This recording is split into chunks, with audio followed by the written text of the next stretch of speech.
के हैं 33 मजदूरों को बाहर निकाल लिया गया है। सिर्फ 8 श्रमिक हैं जो अंदर हैं, जिनको जल्द ही बाहर निकाल लिया जाएगा। ये पाइप के जरिए पूरा का पूरा रेस्क्यू ऑपरेशन किया गया है। मलबे को चीरती हुई पाइप अंदर गई और इस पाइप से मजदूरों को बाहर निकाला गया, जिसकी ड्रिल लगातार की जा रही थी एनडीआरएफ की तरफ से, एसडीआरएफ की तरफ से। मजदूरों को भी समझाया गया कि कैसे उन्हें आना है, कैसे लेटकर उन्हें अंदर आना है। अंदर से स्ट्रेचर पर लेटकर उन्हें रस्सी के सहारे खींचा जा रहा था और इसके लिए बहुत दिन से तैयारी की जा रही थी। आज जब इसकी जरूरत पड़ी तो बहुत ही आप कह सकते हैं कि बिना किसी गलती के ये ऑपरेशन पूरा हो गया है। और देखिए अब ये आंकड़ा और बढ़ गया है। 35 श्रमिक बाहर निकाल लिए गए हैं। 35 श्रमिकों को बाहर निकाल लिया गया है, यानी 41 में से 35 श्रमिक बाहर आ चुके हैं। आंकड़ा रह जाता है सिर्फ 6 श्रमिकों का। सिर्फ 6 श्रमिक बाहर आना बाकी है। बहुत जल्द, यानी चंद मिनटों में रेस्क्यू ऑपरेशन खत्म होने जा रहा है। चंद मिनटों में 17 दिन का इंतजार खत्म होने जा रहा है और चंद मिनटों में सबसे बड़े रेस्क्यू ऑपरेशन का रिजल्ट आपके सामने आने जा रहा है। और ये रिजल्ट बहुत सुखद है, ये रिजल्ट बहुत बड़ा है। देश की बड़ी बड़ी एजेंसियां लगी हुई थी, खुद प्रधानमंत्री नरेंद्र मोदी मॉनिटरिंग कर रहे थे, पल पल की जानकारी ले रहे थे। मुख्यमंत्री पुष्कर सिंह धामी से रोज फोन पर बात होती थी और मुख्यमंत्री पुष्कर सिंह धामी भी प्रदेश के मुखिया होने के नाते रोज उत्तरकाशी जाते थे, उस टनल में जाते थे।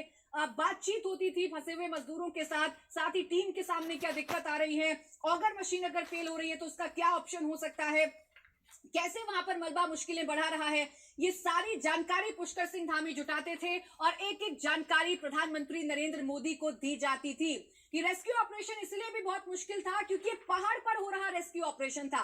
आपको बड़ी बड़ी मशीनें, आपको बड़े बड़े सामान, बड़े बड़े औजार आपको बाई रोड ऊपर तक पहुंचाने हैं और ये बहुत जल्द हो रहा था, बहुत जल्दी हो रहा था। अगर रोड्स नहीं है तो उसका निर्माण बहुत जल्दी से बीआरओ की तरफ से किया गया था ताकि रोड बन जाए और जब मजदूर बाहर निकले तो उन्हें कोई दिक्कत ना हो। पूरा का पूरा ग्रीन कॉरिडोर बना दिया गया और ये ग्रीन कॉरिडोर कैसे मदद कर रहा है, ये तस्वीरों को देखिए, अंदाजा लगाइए।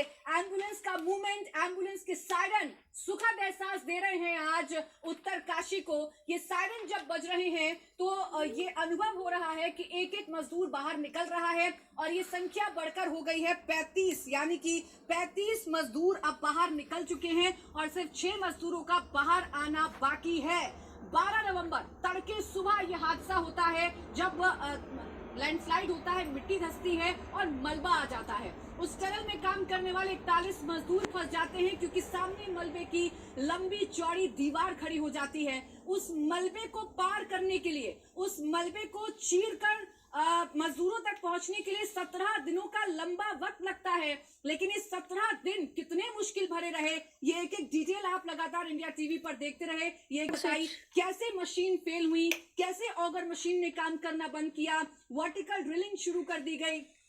हालांकि वर्टिकल ड्रिलिंग करने में दिक्कतें आ रही थी, लेकिन वर्टिकल ड्रिलिंग को भी एक ऑप्शन बनाया गया। साथ ही हॉरिजॉन्टल ड्रिलिंग को मैनुअली करना शुरू किया गया।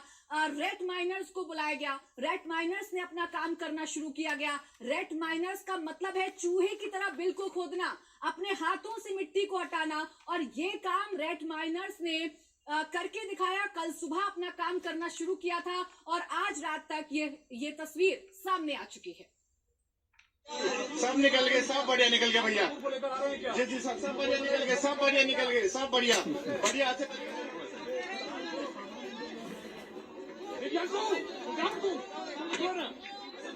कहाँ सामान है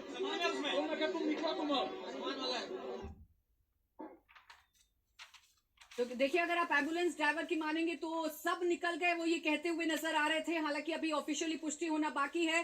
35 मजदूरों का आंकड़ा है जो अभी तक हमारे पास है, जो बाहर आ चुके हैं। 6 मजदूरों के बाहर आना अभी बाकी है। लेकिन कैसे हौसलों की उड़ान ने इस टनल से बाहर निकाल कर खड़ा कर दिया उन 41 मजदूरों को, जो लगातार 17 दिन से अंधेरे में रहने को मजबूर थे, जो 17 दिन से टनल में रहने को मजबूर थे।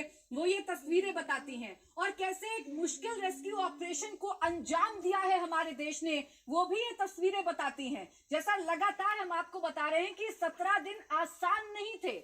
एक एक बढ़ता हुआ दिन, एक एक बढ़ता हुआ पल धड़कनें बढ़ा रहा था रेस्क्यू ऑपरेशन करने वाले लोगों की। जितनी भी एजेंसियां लगी हुई थी उनके सामने रोज नई परेशानी आती थी। वो परेशानी थी मलबे में सॉलिड मटेरियल, क्योंकि जितनी भी मशीनों को लगाया जा रहा था वो मशीनें फेल हो रही थी, उन मशीनों में खराबी आ रही थी, कभी प्लेटफॉर्म का टूटना, कभी मिट्टी का धसकना, कभी ऑगर मशीन के ब्लेड्स का टूटकर उस मलबे में अटक जाना, ये वो तमाम परेशानी थी जो बार बार सामने आ रही थी। इन परेशानियों को देखते हुए हर पल हर दिन प्लान को बदला गया